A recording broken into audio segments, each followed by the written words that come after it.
Games within games. Is there anything better than playing a game only to discover an awesome game tucked somewhere inside said game? The answer is no. There is nothing better. This is as good as it gets. And in honor of it getting as good as it got, we're counting down our top 5 mini games.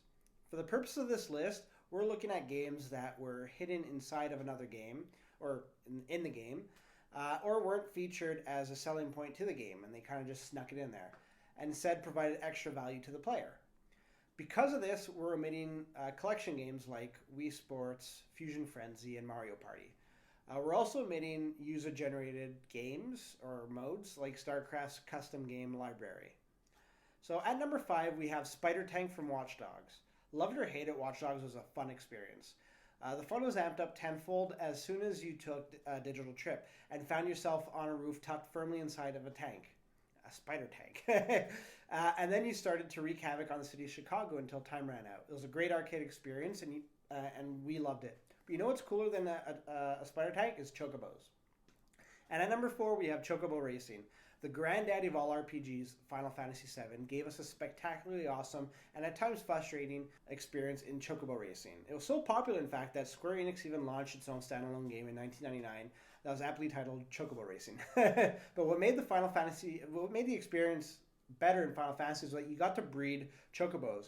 So getting your gold Chocobo was like a badge of honor that you used to leave your competition in the dust as you're racing at the Golden Saucer Resort. We move away from the luxury of the Golden Saucer Resort for our next minigame and smack dab in the middle of taverns as Geralt of Rivia tests his weight in card games. At number 3, we have Gwent. In this awesome game, you try to win your best out of 3 bouts by scoring more points than your opponent. You can modify your deck, change your deck's theme and abilities, and also collect more cards to truly give your deck your own personalized touch and make it your own. Personally, we scoured the far reaches of the map to secure every possible card in Gwent so that we could challenge innkeeps across Velen, Novigrad, and Skellig. The bonus here was the amazing soundtrack to The Witcher 3. We absolutely loved it. Our next entry, though, doesn't have a soundtrack. But we honestly don't care that much because it was such a grueling feat of strength, and it was an experience that more than made up for it. Beating the Call of Duty campaign isn't something to get overly excited about. It's kind of something you just do when you don't have access to the internet.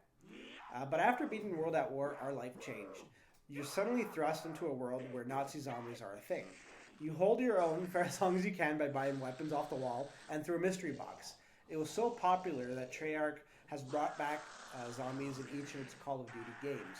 And each time they ramp up the complexity and size of the map.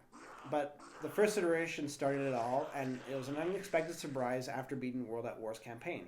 Before we get to number 1, here are some honorable mentions. So there's Liar's Dice from Red Dead Redemption, which is awesome. Mercenaries from Resident Evil 4 was incredibly awesome as well. And you got to play the original Wolfenstein in Wolfenstein The New Order. Super rad. Yeah, I said rad! Ugh! That's embarrassing. That is totally embarrassing. At number 1, hands down the best find inside of all of gaming is Acham Age. Like The Witcher 3, players playing Might and Magic 7 for Blood and Honor duel against Tavern Masters with the goal of either getting their tower to a predetermined height or by knocking down their opponent's tower. You take turns playing cards in order to accomplish this until one player is victorious. Simple, but addicting. Each tavern has a unique gameplay experience, and you find yourself traversing the land of Enroth to find your next Acham Age fix. Personally, after discovering Acham Age, we stopped playing the main story for months, if not a year. We booted up Might and Magic 7 just to play Acham Age. 3DO actually later on released a spin-off game. Right now, there's actually great recreations of it on Android devices. It's totally worth it to check it out if you have an Android. I would highly recommend it. So that's our list. What do you guys think? Did we leave something off that you would have included? Or is something on there that you think shouldn't be? Let us know in the comments. We'd love to hear from you.